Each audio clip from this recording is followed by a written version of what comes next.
Salut à tous, bienvenue dans cette nouvelle vidéo. Les gars, j'aimerais vous parler de certaines choses parce que l'année dernière, à la même période, on avait fait une vidéo comme quoi est-ce que le Paris Saint-Germain allait réussir sa saison.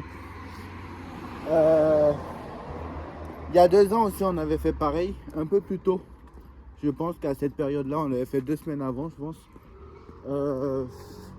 L'an dernier, on avait fait un peu plus tard. Cette fois-ci, on le fait, je pense, un peu plus tard que l'année dernière aussi. Mais voilà. Je me demande si le Paris Saint-Germain réussira sa saison.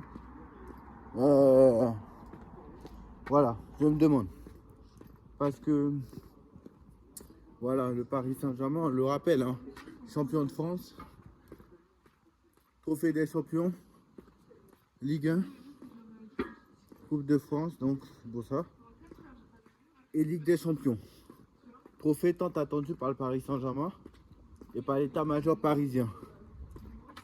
Ensuite, il y a eu la Super Coupe, il y a eu la Coupe du Monde des clubs que le Paris Saint-Germain n'a pas gagné, mais au moins qui a fait finale.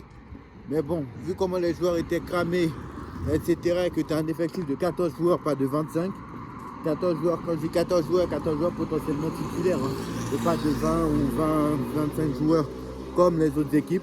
Donc, quand tu as fait finale, c'est quand même miracle. Tu as quand même une équipe assez jeune. C'est quand même, voilà. Comme je vous l'ai dit, quand on a perdu contre Chelsea, on ne pouvait pas être hypocrite et penser qu'à nous et s'énerver pour la défaite contre Chelsea, alors que les mecs ils sont cramés, etc. Et d'ailleurs, que vous allez voir qu'en 2029, l'équipe qui gagnera la Ligue des Champions ne gagnera pas la Coupe du Monde des clubs. D'ailleurs, même ça sera peut-être même plus le cas. Peut-être vous allez voir, ça sera plus le cas. Hein, parce que l'année prochaine, il n'y a pas de Coupe du Monde des clubs. Hein. C'est une coupe intercontinentale. L'année prochaine, c'est plutôt une Coupe du Monde, mais des nations. Donc voilà. Donc à voir. Mais pour l'instant, moi je pense que voilà, Zabarni, c'est presque déjà fait. Donc Skriniar est parti à Fenerbahçe, tu t'es débarrassé de son gros salaire. Et voilà. Bon, en plus, c'est pas un prêt, c'est une vente. Nordi Mukiele, je ne sais pas pourquoi le Paris Saint-Germain ne veut pas de lui, mais si Luis Enrique n'en veut pas, c'est qu'il a une raison. Il a ses raisons. C'est-à-dire que balle au pied peut-être n'est pas bon. Il voit des choses que nous on ne voit pas. Ça c'est sûr et certain. Donc Nordi Mukiele, le Paris Saint-Germain, Luis Campos et Luis Enrique ne comptent pas sur lui. Donc Nordi Mukiele c'est très compliqué parce que sinon tu aurais eu. Parce que on rappelle que Nordi Mukiele peut jouer défenseur central et à droite. Donc si Nordi Mukiele est là, bah, potentiellement tu as Beraldo, tu as Marquinhos, tu as Zabarni, tu as Mukiele qui peut jouer et dans l'axe et à droite. Donc c'est quand même pas mal. Tu as Pacho, donc tu as au moins plus de 4 défenseurs centraux. Donc je pense que malheureusement Mukiele va partir. Alors apparemment l'idée de Luis Enrique serait de mettre Marquinhos à droite. Ça c'est apparemment l'immigré parisien qui l'avait dit dans une vidéo. Et il a déjà joué latéral droit Marquinhos. Mais ça ferait comme si c'était une défense centrale à 3 en fait. C'est-à-dire que quand ils sont en attaque placée, Marquinhos vient compléter ce défenseur central. Comme ce que faisait Fabian Ruiz par exemple en première partie de saison. Parce qu'en deuxième, c'est pas trop le cas. Voilà. Et donc ça compense un peu les montées d'Hakimi. Et même, du coup, il n'y aura qu'un latéral qui montera. Parce que Hakimi, du coup,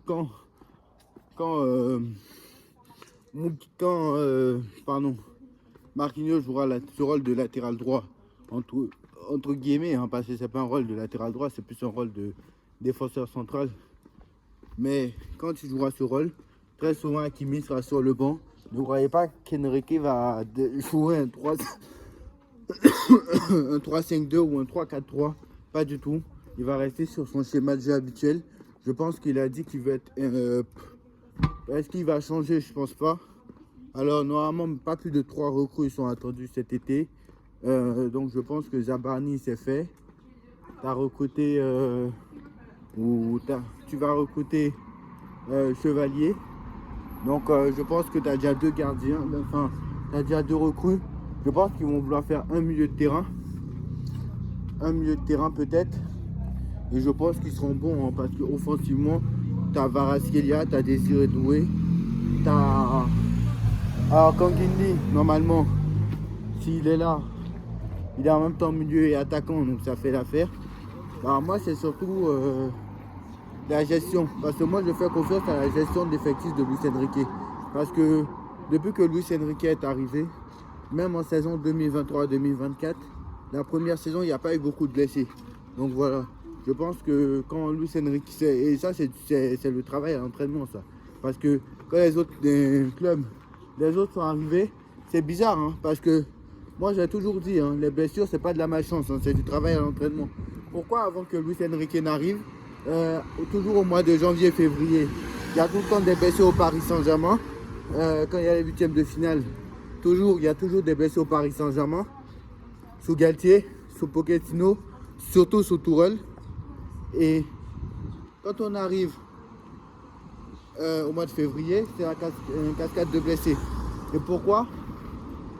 Depuis que Luis Enrique est arrivé, il n'y a jamais eu trop de blessés au Paris Saint-Germain. Lucas Hernandez s'est blessé un temps. Lui d'ailleurs depuis sa blessure, il n'a pu retrouver son niveau. D'ailleurs Lucas Hernandez, j'ai oublié de parler dans la défense. Lucas Hernandez, peut-être qu'il peut jouer dans l'axe aussi. Donc ça aussi, c'est possible. Donc très clairement, je pense qu'en défense centrale, tu as de quoi faire. Même si Lucas Hernandez, c'est très compliqué, mais il n'est pas dans les indésirables. Donc ça va. Donc voilà, moi je pense que tu peux faire avec. Mayolo, Warren Emery. Warren Emery pourrait être utilisé à droite aussi. Donc je pense que tu as de quoi faire. Au milieu de terrain, c'est compliqué parce que Neves, Vitinha et Ruiz, ils ne pourront pas enchaîner les 3 matchs comme ça. Ils ne pourront pas enchaîner 50 matchs à nouveau, c'est pas possible. Et en plus, je ne crois pas que le début de saison va être incroyable. Alors, la finale de Super Coupe d'Europe, moi je pense qu'on va la gagner, hein. On va pas se mentir. Voilà, on revient, on gagne un trophée, je pense que oui. Mais le début de saison ne va pas être si incroyable que ça. Je pense que ça va être très compliqué. Et même, je ne serais même pas surpris.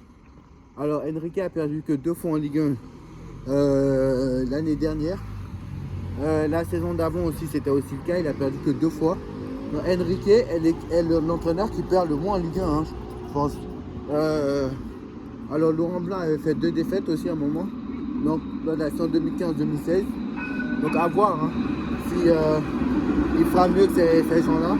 Le problème, c'est qu'il y a 34 matchs maintenant, donc c'est très compliqué d'aller chercher le record de Laurent Blanc. Laurent Blanc a fait une saison avec 96 points. Donc, bon courage avec 4 matchs en moins. Donc, c'est très compliqué. Mais peut-être on va essayer d'être invaincu en Ligue 1. On n'était pas loin l'année dernière. Si Luis Enrique n'avait pas parlé, il faut dire qu'il échangeait une défaite contre Nice, contre une finale de Ligue des Champions. Bon, après, il a dit ça, mais moi, on était tous d'accord là-dessus aussi. On aurait signé, hein. On aurait tous échangé une défaite contre Nice. Même tous les matchs de Ligue 1 qui restaient, on aurait tous signé défaite sur tous les matchs qui restaient avec une Ligue des Champions. Hein. On aurait tous signé ça. Donc voilà. Donc je ne sais pas comment le Paris Saint-Germain va faire.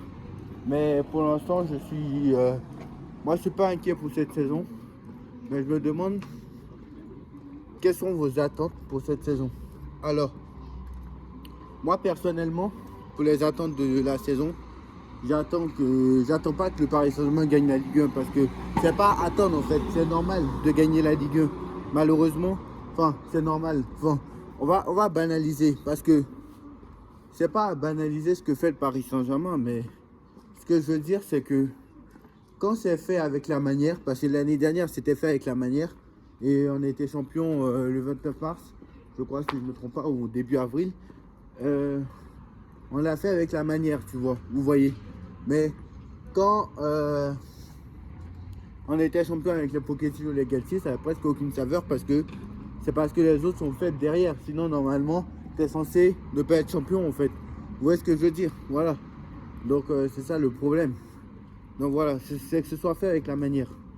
Bon, on gagne la Ligue 1, ça reste normal. Qu'on gagne la Coupe de France, ça reste normal, mais il faut que ce soit fait avec la manière encore une fois. Qu'on gagne le trophée des champions, qui est d'ailleurs reporté au mois de janvier, encore une fois, à cause de la finale de Super Coupe d'Europe, qui est le 13 août. Qu'on gagne cette finale de Super Coupe d'Europe, mais ce trophée-là appartient à la saison dernière, donc ça compte pas. Donc qu'on gagne le trophée des champions, la Ligue 1, la Coupe de France, et qu'on fasse en Ligue des champions au moins 8e de finale. Voilà. Enfin, non, au moins... alors, je sais pas, hein. Moi, je pense que au moins quart de finale. Au moins quart de finale. Parce que 8e, c'est quand même assez tôt. Voilà. Je pense que quart de finale, c'est déjà bien. Mais d'ailleurs, même, normalement, tu es censé être champion d'Europe. Et vu comment tu as malmené les équipes l'année dernière, normalement, tu aurais dû finir dans le top 8. Parce que si le PSG, et je répète, hein, les matchs contre le PSG et l'Atlético, si tu étais efficace devant le but, je pense que tu aurais fini dans le top 8. Donc voilà.